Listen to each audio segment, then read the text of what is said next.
በኃይሉ አሁን ቃልን አስወግዳታለሁ ለሰላም እየነገረቻት ቃል ናት ያለ ቃል ማንም ሊነግራትና ልታቃት ትችልም። ምክንያቱም ቃል እርግጠኛ ነኝ የሱን ማስደብደብና መሞት የምታቀው ቃልና ቃል ብቻ ናት። ከሷ ውጭ ሌላ የሚያውቅ ሰው የለም። ለሰላም ማን ሊነግራት ይችላል? ወይስ ራሱ ሳሚ ደውሎ ነገራት? ያን ቀን የደወለው ሳሚ እኮ በእኔ ስልክ እንጂ በሷ ስልክ አይደለም። ስለዚህ ማን ነው ሊነግራት እየቻለው በማለት እሷ እንኳን አንቀው እየወዘወዘችው አይደለም የሚያስበው ስለ ሳሚ ነበር።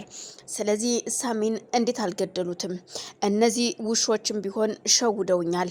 እኔን ለማስበላት ነበር ጥረታቸው ማለት ነው።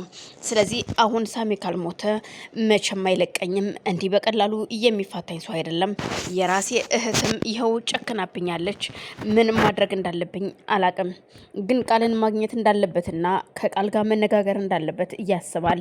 ቃልን አግኝቶ ማናገር እንደዚሁም ደግሞ ወዳ ፈቅዳ ካልነገረችው በግዴታ እንደሚጠይቃትና እንደሚያናዝዛት ያስባል። ቃል አሁን ላይ የሰላም ቤት እንዳለ መኖርና አለመኖሯን የሚያውቀው ነገር የለም። ግን ደግሞ የዛን ጊዜ አብረን እንደገባን አውቃለሁ። አስወጥታት ይሆን ወይስ እዛው ቤት አስቀርታት ይሆን? ምን እንዴት ሆና እንደሆነ ቃልን ማወቅና መጠየቅ አለብኝ በማለት እህቱ ጥላው ወደ ቤት ስትመጣ እዛው ቢሮ ውስጥ ቁጭ ብሎ እሱ የሚያስበው አሁንም ስለ ሳሚ መግደል እንጂ በፍጹም የሱ መትረፍ ለኔ ያደጋለው በማለት ይናገራል። እዚህ ጋር የዳግም እናት ገነት የባለቤቷ የሟቹ ሰለሞን ዶክሜንት እሷ እጅ ላይ እንዳለም ቁጭ ብሎ ማሰብ ይጀምራል።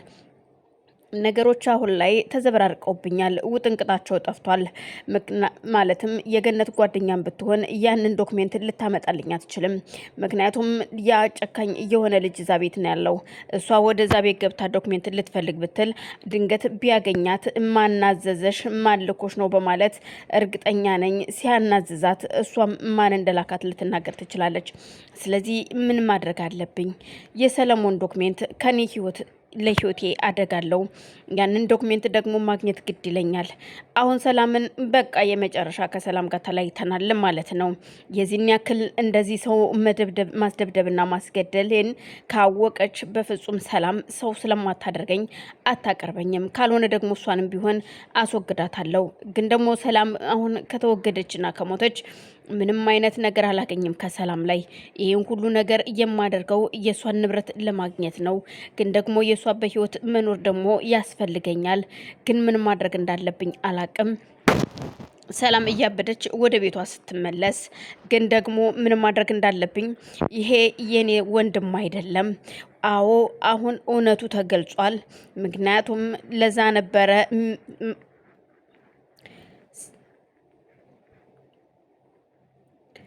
ሳሚ የነገረኝ ማለት ነው። ስለዚህ አሁን ትክክለኛው ውሸታሙ የኔ ወንድም ነው።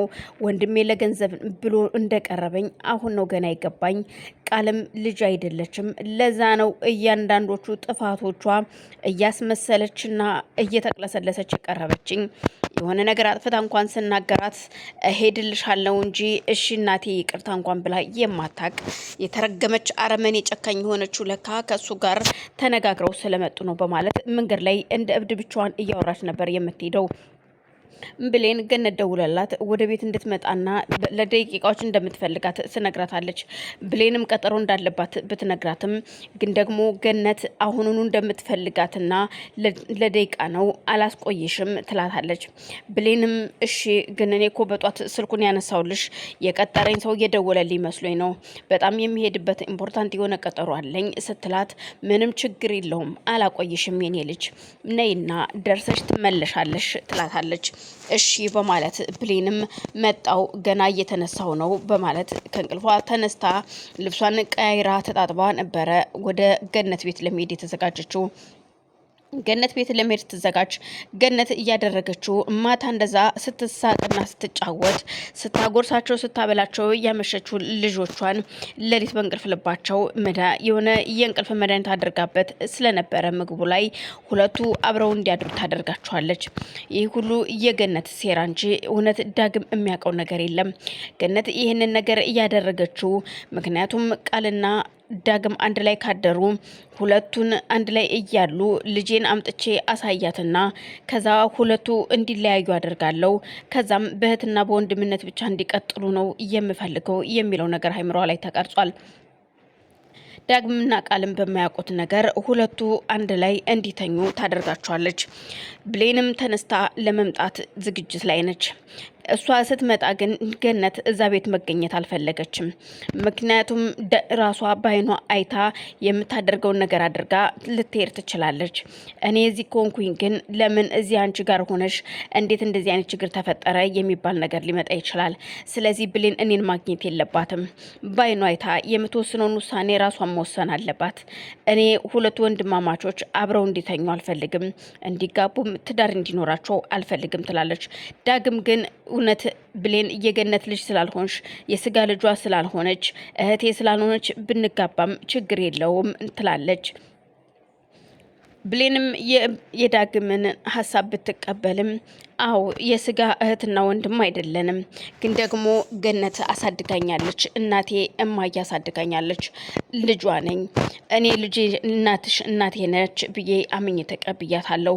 እርግጥ አዎ ወላጅ እናቴን እየፈለኩ ፍለጋ ላይ ነኝ።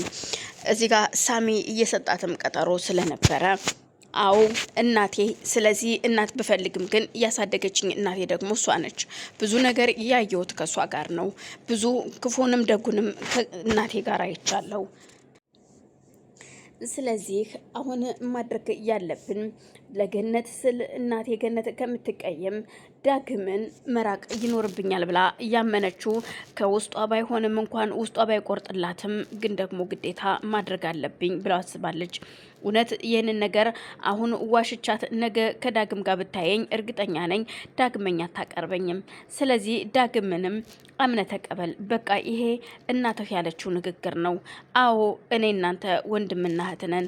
ስለዚህ ብላው ስለነበር ያንን ነገር ግን ዳግም አምኖ ባይቀበልም ገነት ግን አሁን ብሌን እንዲቆርጥላት እያደረገችው ብሌን እንድትጠላውና እንድታርቀው ለማድረግ ብሌን እቤት ድረስ እንድትመጣ ከተደረገች በኋላ ገነት ግን አልነበረችም። ብሌንም በራን ኳኩታ ከፍታ ስትገባ እያየችውን ማመን ያቅታታል። እናቴ ምን ጉድ ነው በማለት እያለቀሰች ቁማ በመገረም ታያቸዋለች። እነሱ ራሳቸውን ስተው ተኝተዋል። እንቅልፍ ላይ ናቸው። ማንም የት እንዳለ የሚያውቁት ነገር የለም። ብሌን ግን በር ላይ ለተወሰነ ደቂቃ ቁማ እንባዋን ታፈሳለች። የምታፈሰው ከቃል ጋር መሆኑ እንደገና ደግሞ ማልወዳትም የሚለው ልጅ